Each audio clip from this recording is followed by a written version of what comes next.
Assalamualaikum warahmatullahi wabarakatuh. Salam bahagia untuk ayah, bunda, guru matematika, baik guru PAUD, TK, SD, dan guru lainnya ya yang tertarik untuk memperdalam mengajarkan matematika dengan cara yang lebih sederhana dengan menggunakan bantuan buku mental aritmatika matematika Bang Erik. Saya ingin menyampaikan bahwa mengajarkan matematika itu tidak mesti dimulai dari mengenalkan angka 1, 2, 3, 4 ya. Jadi anak-anak kita sendiri yang walaupun dia belum mengerti angka, udah bisa kita ajarkan matematika. Nah, ini nanti saya kasih tahu bagaimana caranya ya. Dalam video sebelumnya sudah saya sampaikan bahwa mengajarkan matematika itu kan basisnya bilangan 10. Nah, karena basis bilangan 10, mengajarkan bisa cukup dengan jari kita atau jari anak kita, atau kombinasi antara jari mereka dengan jari anak kita. Nah, oleh karena itu, mengajarkan bilangan pada mereka, ajarkanlah dengan bilangan dengan menggunakan jari saja. Tidak perlu menggunakan yang lainnya, alat lainnya, menurut saya itu tidak perlu. Jadi kita mengajarkan cukup bilangan ini saja. Tapi saya sampaikan bahwa dalam matematika Bang Erik, ending dari atau tujuan akhir daripada mental matematika adalah mereka mampu mengerjakan soal matematika secara mencongak, ya. Mencongak seperti itu. Bapak Ibu sekalian, ayah bunda yang berbahagia, kita pertama yang kalau kita ingin mengajarkan anak-anak kita langkah-langkahnya. Ini untuk anak-anak PAUD ya, PAUD atau TK yang belum bisa nulis angka nih, belum punya pensil skill untuk nulis angka 1, 2, 3, 4. Tapi kita ingin mengajarkan pada mereka matematika, ya, maka ini bisa dilakukan. Pertama adalah konsep bilangan itu meniru dengan jari. Jadi kalau anak-anak kita yang pertama nih yang masih kosong gitu ya, belum ngerti apapun katakanlah, maka ajarkan dia meniru dengan jari. Jadi kalau bilang angka 1 gitu ya, 1, anak kita nulis, maka anak kita akan meniru kita dengan 1. Dia akan nulis angkanya 1. Kita bilang 2, dia akan begini juga, jarinya 2. 3, 4, 5, dan seterusnya. Ini diulang-ulang nggak apa-apa, diulang-ulang gitu ya, karena mereka belum mengerti dan tidak mesti selesai dalam 1 minggu, enggak. Ya biarkan aja.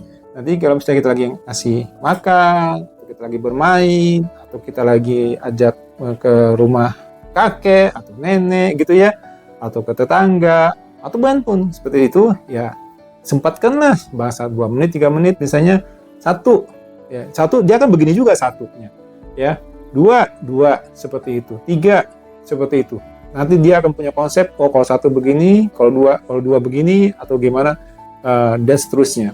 Jadi dia terbiasa tangannya itu 2, dengan angka 2 tuh suara dengan visualnya akan sama. Dan itu diajarkan, dibiasakan. Kalau misalnya ayah ibu yang anaknya TK atau di PAUD ya, bisa dilatih ketika mau pulang. Ayo pulang, ayo. Ini berapa? 1. Ya, anak-anaknya bisa nulis 1, yang bisa ngangkatnya 1 gitu ya, boleh pulang duluan. 3, dia akan 3, dia boleh pulang duluan. Seperti itu. Misalnya dia akan lihat angka yang sama. Itu tahap pertama adalah meniru bilangan dengan jari. Ya, saya sebut bilangan bukan angka ya. Kalau angka berarti kita bicara abstraksi tulisan 1, 2, 3, 4 ya. Kalau ini bilangan, jadi bilangan itu dilambangkan dengan jumlah jari kita.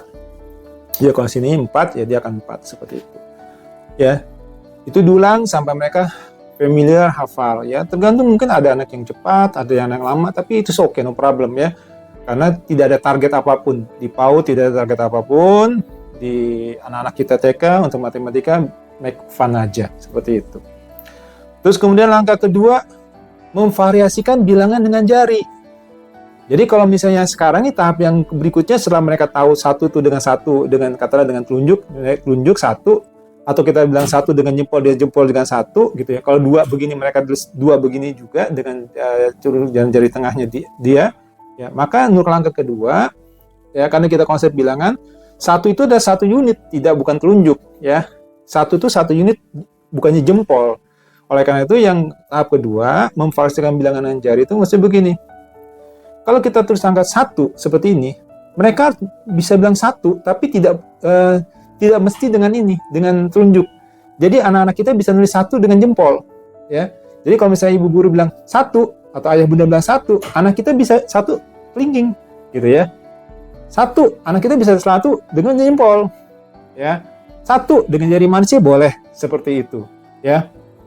Jadi itu konsepnya variasi. Kalau bisa dua, mereka boleh dua dengan dua seperti ini, atau dua seperti ini, atau dua seperti ini, atau mereka menggunakan dua jari mereka, dua seperti ini, dua seperti ini, dua seperti ini, seperti itu. Ini dua, ya. Ini dua. Ini juga dua. Ini pun dua. Ini pun dua. Seperti itu. Jadi, mereka tahu bahwa bilangan dua itu bukan telunjuk dengan jari tengah, tetapi dua itu adalah ya dua. Seperti itu. Ini bilangan, konsep bilangan. Seperti itu. Jadi, memvariasikan bilangan dengan jari. Tiga.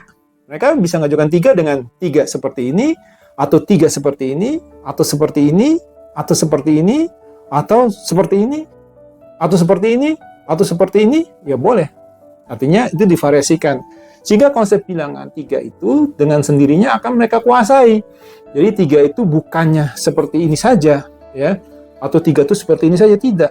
Ya, ibu guru pun bisa mengajar pada mereka tiga seperti ini, dan mereka menjawab tiga seperti ini.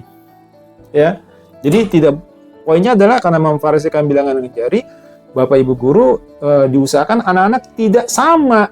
Ya, tiga bapak, tiga ibu guru, misalnya ibu guru begini, tiga anaknya jangan begini juga tiganya, harus berbeda. Misalnya apa? Tiganya anak itu kita begini, boleh, karena beda dengan bapak ibu guru yang tadi tiganya seperti ini, gitu ya. Atau tiga anak kita begini, itu boleh, seperti itu. Atau tiga anak kita seperti ini. Poinnya adalah tiga itu tidak boleh sama. Nah, karena tidak boleh sama, maka bisa terjadi permainan. Ya, permainan dengan siswa one on one, satu dengan satu, atau siswa dengan tiga siswa gitu ya, mereka kumpul, kita bilang tiga begini, maka mereka harus bikin bilangan tiga yang berbeda dengan kita, ya, tiga seperti itu. Nah, ini konsep ini juga tidak perlu guru. Jadi kalau anak-anak memang sanggup, ya setelah meniru bilangan dengan jari bagus gitu ya, dengan hafal, maka lanjut ke konsep memvariasikan bilangan dengan jari. Nah, memvariasikan bilangan dengan jari ini posisinya yang saya sampaikan itu tidak boleh sama antara dua guru dengan dua siswa. Maksudnya angkanya nggak boleh sama, siswa harus berbeda seperti ini, ya. Dan siswa boleh menggunakan dua tangannya, jadi tidak mesti satu, gitu. Guru juga sama, ya, bisa menggunakan dua tangannya. Siswa bisa menjawab dengan satu tangan, dengan dua tangan boleh, seperti itu. Dan demikian pula untuk angka-angka yang lainnya. Tapi poinnya yang saya sampaikan adalah memvariasikan bilangan dengan jari. Dengan begitu kalau dia dua itu konsepnya bukan telunjuk dengan tengah saja. Dua itu bisa konsepnya jempol dengan jempol, kelingking dengan kelingking, seperti itu. Ya. Nah, ini dengan demikian akan masuk konsep bilangan, bahwa bilangan dua itu adalah ya sejumlah itu. Gitu. Ya. Nah, kalau ini sudah dikuasai, perhatikan, ini tidak ada angka sama sekali loh. Kita belum mengajarkan angka 1, 2, itu bilang, itu kalau angka tulisan 1, 2, 3, 4 itu abstrak, ya, abstrak. Tapi ini akan bilangan ini real, ya, ini real. Dan itu akan masuk ke konsep mereka, kalau 2 ya 2, seperti itu.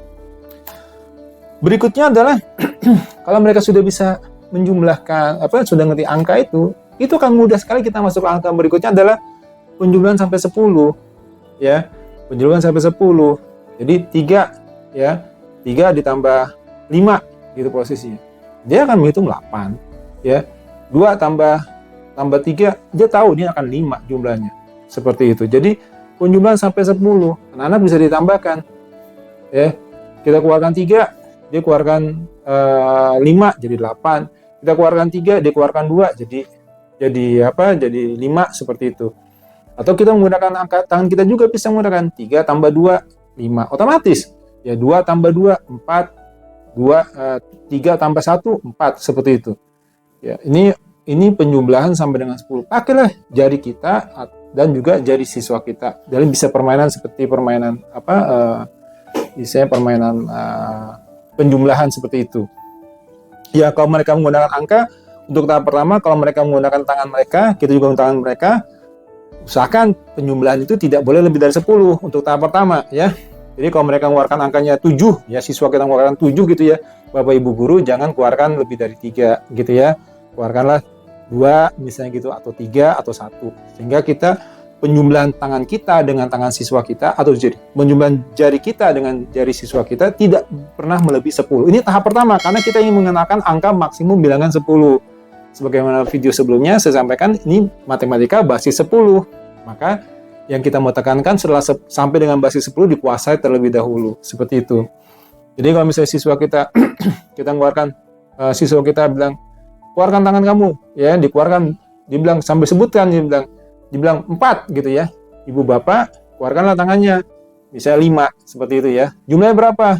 Dia akan otomatis ya. Kalau dia menguasai variasi bilangan dengan jari, maka dia akan bisa langsung ngerti, oh dia 9, 4 tambah 5, 9, otomatis ya. Tapi tentu itu otomatis itu didapat setelah latihan berulang-ulang. Dan itu perlu kesabaran. Dan make it fun ya, make it fun. Seperti itu ya. Bisa sambil nyanyi atau kasih atau apapun ya. Kok bisa dikasih anak kita dikasih pelukan, kasih ciuman, posisi seperti itu untuk memotivasi mereka kalau mereka bisa, dan itu suatu apresiasi seperti itu. Ya. Jadi penjumlahan sampai dengan 10 perhatikan bisa menggunakan jari kita seluruhnya 5 tambah 4, 2 gitu ya, atau menambahkan jari anak kita sambil bermain, tapi pastikan jumlah itu tidak boleh lebih dari 10 ya. Untuk penjumlahan 10 sampai 20, apabila anak kita sudah istilahnya sudah bisa memahami abstraksi bilangan gitu ya, secara audio misalnya tadi, misalnya 8 tambah 4 gitu ya. Dia bisa menghitung begini cara menghitungnya, 8 tambah 4. Yang lebih besar, kalau pengalaman saya, anak-anak tuh langsung mengerti, 8 itu lebih besar dari 4. Maka kita bilang, 8-nya di kepala ya, simpan di kepala, diingat. 4-nya di jari. 8, 9, 10. Sisa 2 kan? 2 ini tidak boleh dihitung, jadi 12. 7 tambah 5, ya. 7-nya di kepala. Ya. Anak-anak akan tahu 7 sama 5 itu lebih besar 7. Ya. Karena secara visual dia tahu 7 seperti ini, 5 seperti ini, seperti itu ya. Dia akan terekam di kepalanya dengan baik kalau ini tahapnya dikerjakan dengan smooth gitu ya. Maka 7 tambah 5, 7 akan di kepala. 5 di tangan. 7, 8, 9, 10. Ini yang 2 ini tidak boleh ditulis, tidak boleh dihitung. 11, 12 nggak boleh. Ya. Jadi setelah 7, 8, 9, 10, sisa 2 ini harus diam dan mereka jawab 12. 8 tambah 5 berarti 8 di kepala, 5 di tangan. 8, 9, 10. Berhenti. 13. Ya. Poinnya adalah di sini tidak boleh dihitung lagi. 11, 12, 13 enggak, karena ini sudah 10, karena basis 10 tambah 3 udah pasti 13. Nggak perlu dihitung lagi. 10 tambah 5, 10 tambah 6, 16. Pasti nggak usah dihitung lagi. Seperti itu. Ya, jadi otomatis dia akan ngerti bilangan yang lebih besar dan lebih kecil. Ini penjumlahan 10 sampai 20. Jadi kalau misalnya ayah bunda 9 tambah 7, 9 tambah 7, 7 di tangan boleh. 9 di kepala. 9, 10. Ini ada berapa? 6. 16. 9, dia boleh tutup yang ini 1. 6. 16. 9, dia tutup ini 10. Ini jumlahnya pasti 6.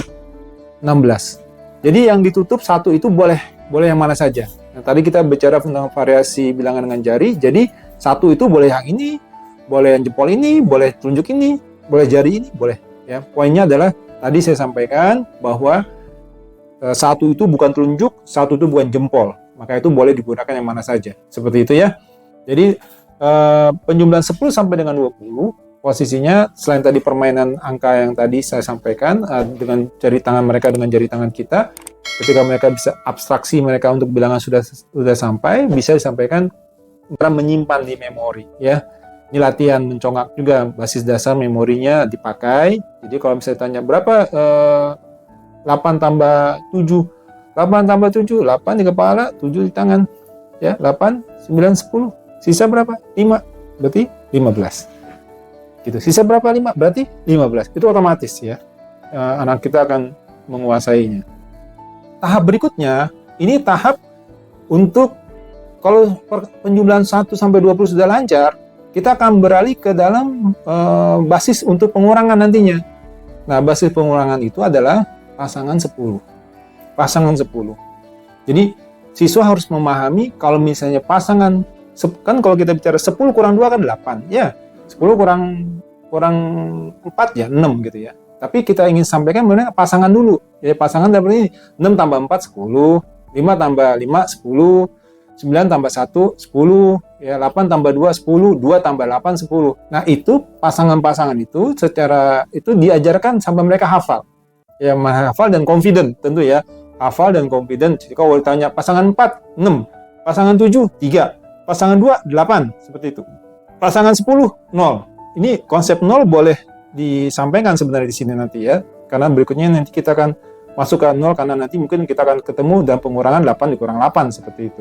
Tapi posisinya adalah pasangan 10, 0, pasangan 9, 1, pasangan 8, 2, pasangan 3, 7, pasangan 7, 3. Nah itu ditanyakan bolak-balik. Ya, bisa dengan pertanyaan seperti ini atau mulai tangan juga boleh, nggak apa-apa. Pasangan 3, dia akan keluarkan 7, tangannya 7. Oke. Pasangan 4 ya, dia akan keluarkan 6, tangannya siswa kita 6. Boleh ya. Atau lisan, karena kita udah bisa lisan berarti sudah mulai daya abstraksi sudah ada nih. Maka boleh disampaikan seperti itu. Pasangan 10 ya. Jadi poinnya adalah pasangan 10 itu harus dikuasai karena kita nanti akan menggunakan ini dalam pengurangan dan juga penjumlahan ya. Karena saya sampaikan bahwa karena basisnya 10, maka pasti semua bilangan kalau 10 sampai 10 itu akan klop ya, baik di penjumlahan ataupun di pengurangan. Kemudian pengurangan 10. Nah, kalau pengurangan 10 kita mulai itu adalah pengurangan 10 maksudnya gini. Pengurangan yang nilainya di bawah 10 ya. Jadi 4 dikurang 2, 4 dikurang 2, 2. 4, mereka boleh, kita bilang 4 itu boleh begini ya, 4 dikurang 1, 3. Ya, ini diajarkan pengurangan seperti ini. Jadi 4 konsep 4-nya, konsep 4-nya dia bisa begini, 4 bisa seperti ini, 4 juga bisa seperti ini juga 4 posisinya. Dikurangi 2 ya, ini 2 ya 2 juga gitu ya posisinya. 5 bisa seperti ini.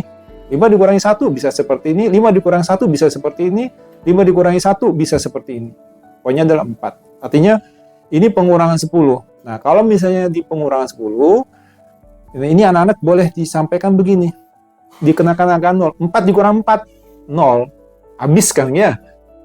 6 dikurang 6, 0. 4 dikurang 4, dengan posisi seperti 0. Jadi misalnya mereka dikenalkan angka 0 itu, kalau sesuatu dikurangi sejumlahnya, ya 0. Ya, itu akan mengerti bahwa kalau misalnya diambil semuanya 0 ya. Mungkin kalau kita bicara 0 ya berarti bukan kosong, tapi maksudnya dikenalkan angka 0. Di sini konsep 0 diperkenalkan ya. Di pengurangan 10 seperti itu. Nah, kalau sudah pengurangan 10, berikutnya adalah pengurangan belasan ya, pengurangan belasan. Nah, di pengurangan belasan misalnya contohnya kita bicara tadi mereka sudah menguasai pasangan 10 ya. Sekarang kita misalnya 12 dikurang 5 ya. 12 kurang 5. Jangan selama ini kan kebanyakan 12 dikurang 0 yang saya pahami itu ngitung mundur ya. Ngitung 12 sampai 5. Enggak, konsep kita tetap konsep 10, basis 10.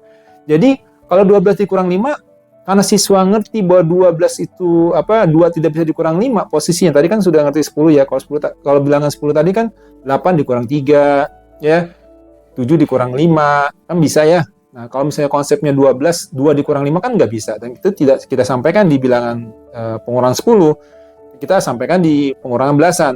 12 dikurang 5 misalnya tambah ini.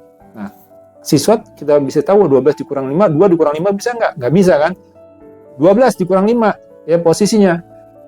5 pasangannya berapa? 5 pasangannya 5, tambah 2, 7. Itu kan lebih mudah. Ya.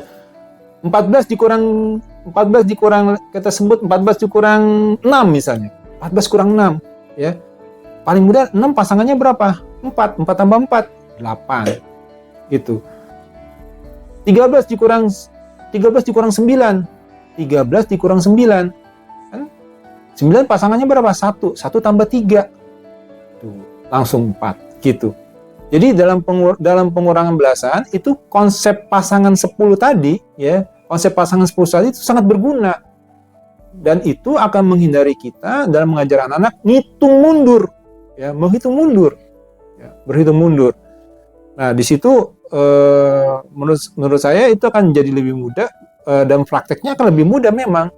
Ya, dan lebih tidak menguras mental mereka. Itu kenapa? Karena konsep pasangan tadi gitu.